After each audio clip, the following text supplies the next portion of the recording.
Chapitre 25. La descente de l'Esprit Saint. Il n'y a pas de voix ni de bruit dans la maison du cénacle. Il n'y a pas de disciples présents.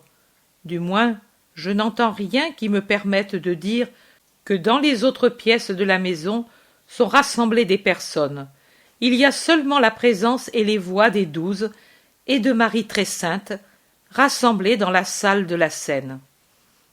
La pièce semble plus vaste, car le mobilier, disposé différemment, laisse libre tout le milieu de la pièce, et aussi 2 des murs.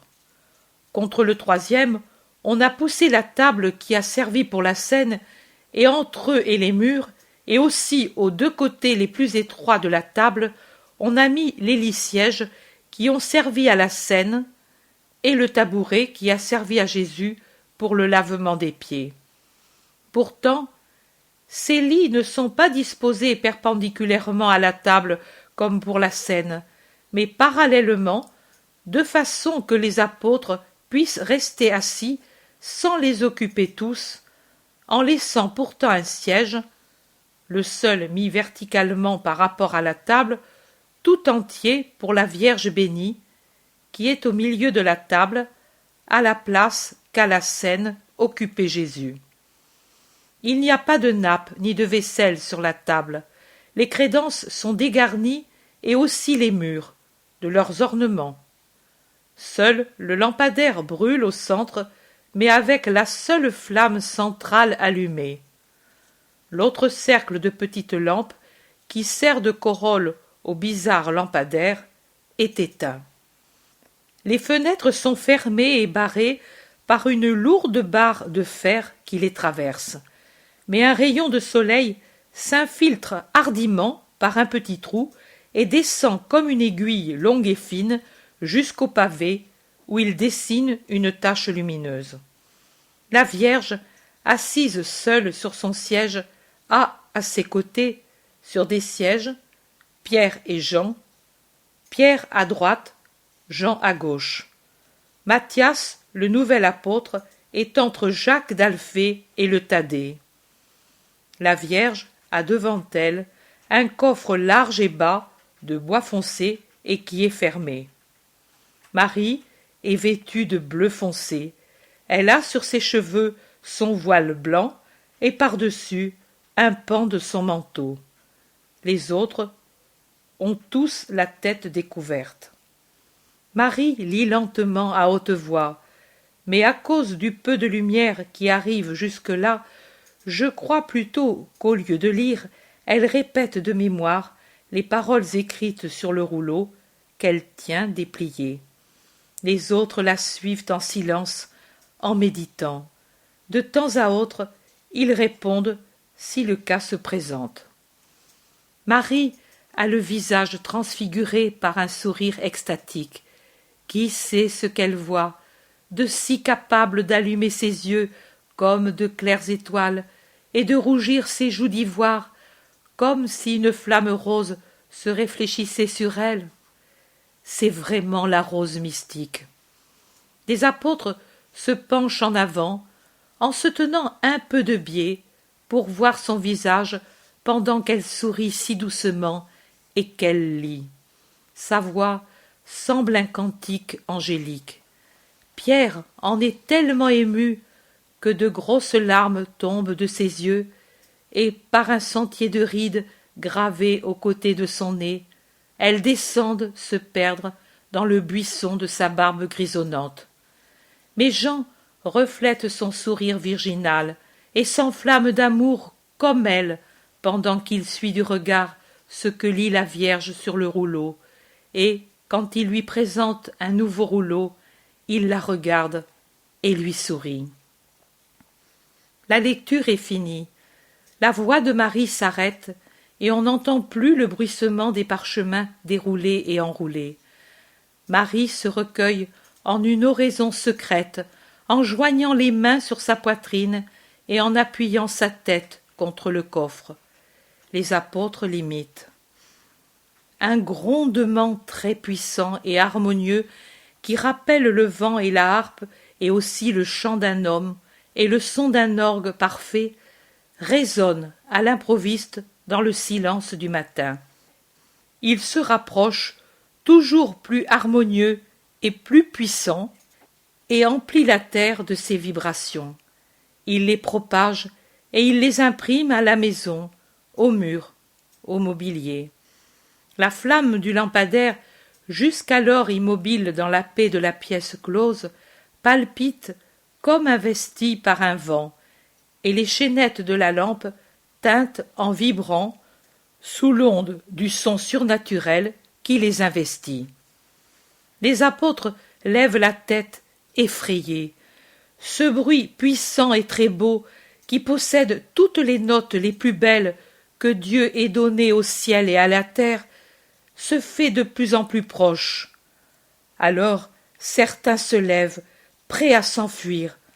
D'autres se pelotonnent sur le sol en se couvrant la tête avec leurs mains et leurs manteaux, ou en se frappant la poitrine pour demander pardon au Seigneur.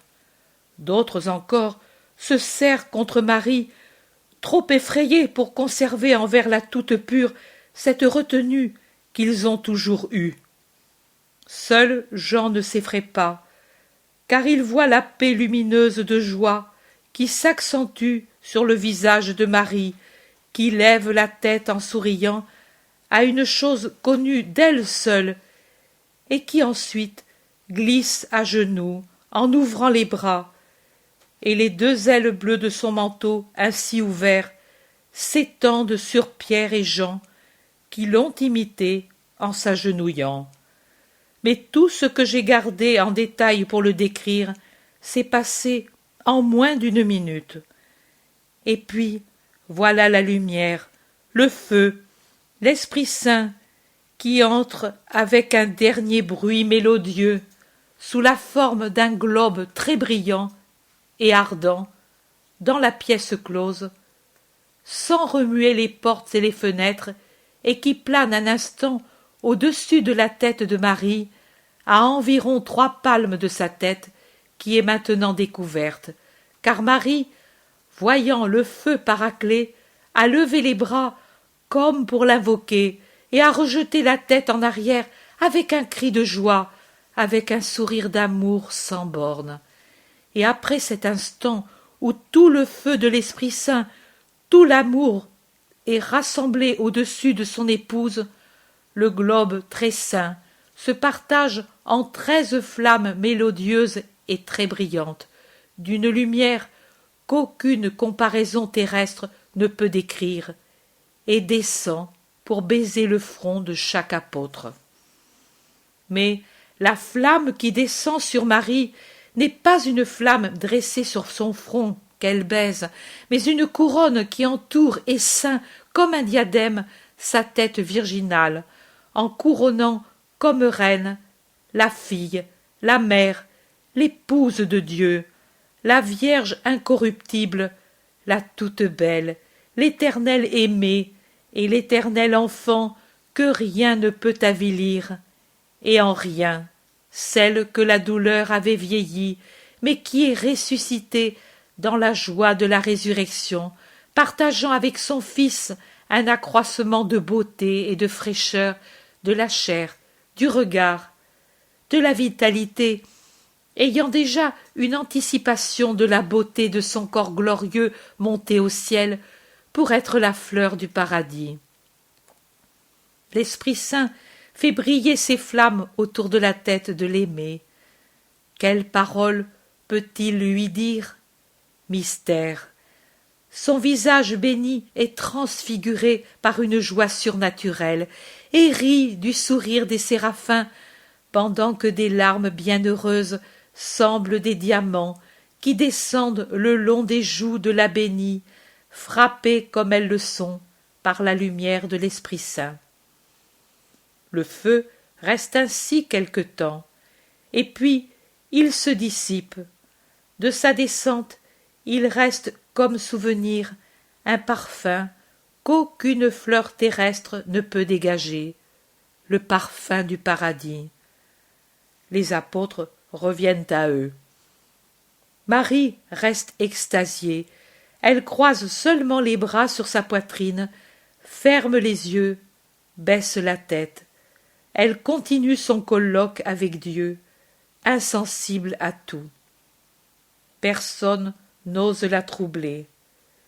Jean dit en la désignant: « C'est l'autel, et c'est sur sa gloire que s'est posée la gloire du Seigneur. » Oui, ne troublons pas sa joie, mais allons prêcher le Seigneur, et que soient connues ses œuvres et ses paroles parmi les peuples, dit Pierre avec une surnaturelle impulsivité.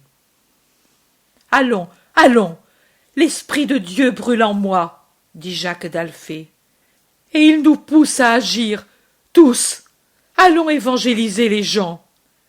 Ils sortent comme s'ils étaient poussés ou attirés par un vent ou par une force irrésistible. Jésus dit: « Et ici prend fin l'œuvre que mon amour pour vous a dictée et que vous avez reçue à cause de l'amour qu'une créature a eu pour moi et pour vous.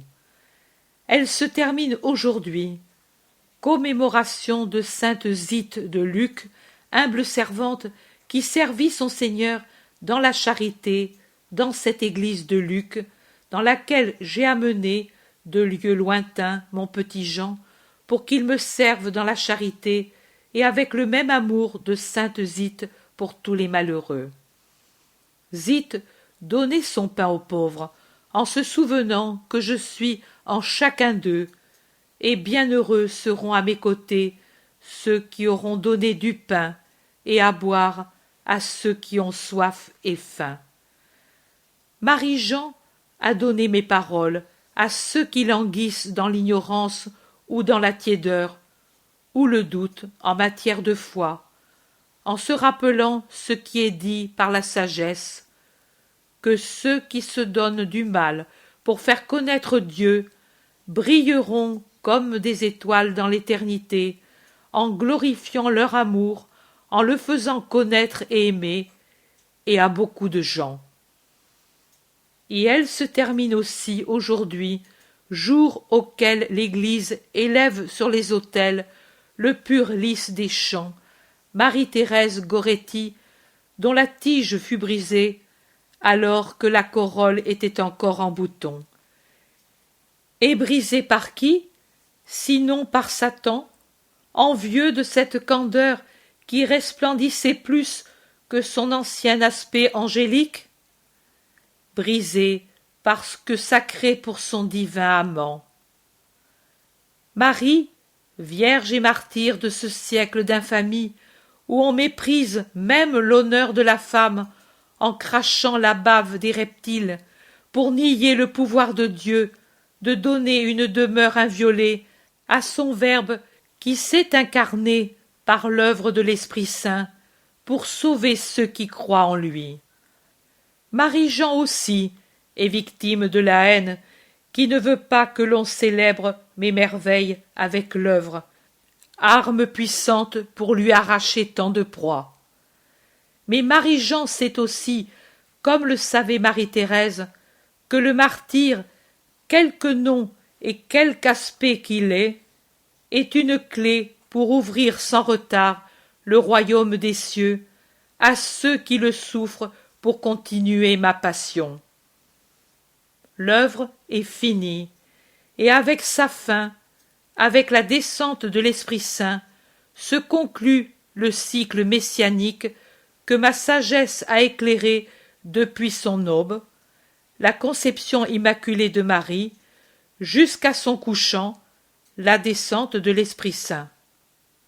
Tout le cycle messianique est œuvre de l'esprit d'amour pour qui sait bien voir. Il est donc juste de le commencer avec le mystère de l'Immaculée Conception, de l'épouse de l'amour, et de le conclure avec le sceau du feu Paraclet sur l'Église du Christ. Les œuvres manifestes de Dieu, de l'amour de Dieu, prennent fin avec la Pentecôte. Depuis lors, continue l'intime, le mystérieux travail de Dieu dans ses fidèles unie au nom de Jésus dans l'Église, une, sainte, catholique, apostolique, romaine, et l'Église, c'est-à-dire ce rassemblement des fidèles, pasteurs, brebis et agneaux, peut avancer sans errer grâce à l'opération spirituelle continuelle de l'amour, théologien des théologiens, celui qui forme les vrais théologiens, que sont ceux qui sont perdus en Dieu et ont Dieu en eux, la vie de Dieu en eux, grâce à la direction de l'Esprit de Dieu qui les conduit, que sont ceux qui sont vraiment fils de Dieu, selon la pensée de Paul. Et au terme de l'œuvre, je dois mettre encore une fois la plainte que j'ai mise à la fin de chaque année évangélique. Et dans la douleur de voir mépriser mon don, je vous dis, vous n'aurez pas autre chose puisque vous n'avez pas su accueillir ce que je vous ai donné. Et je vous dis aussi ce que je vous ai fait dire pour vous rappeler sur le droit chemin. L'été passé, le 21 mai 1946. Vous ne me verrez pas jusqu'à ce que je vienne, le jour dans lequel vous direz « Béni celui qui vient au nom du Seigneur ».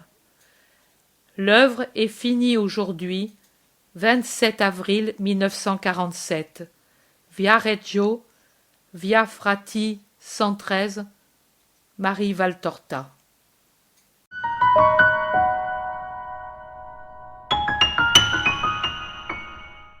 L'intérêt pour les écrits de Maria Valtorta ne cesse de grandir. Et les fruits récoltés, vocation, conversion, sont immenses. Visionnaire de la vie du Christ, de la conception de Marie jusqu'au début de l'Église, sa description des personnages, de leur psychologie, la précision des lieux où ils évoluent, des coutumes et mœurs de l'époque, est proprement sidérante et à ce jour inégalée.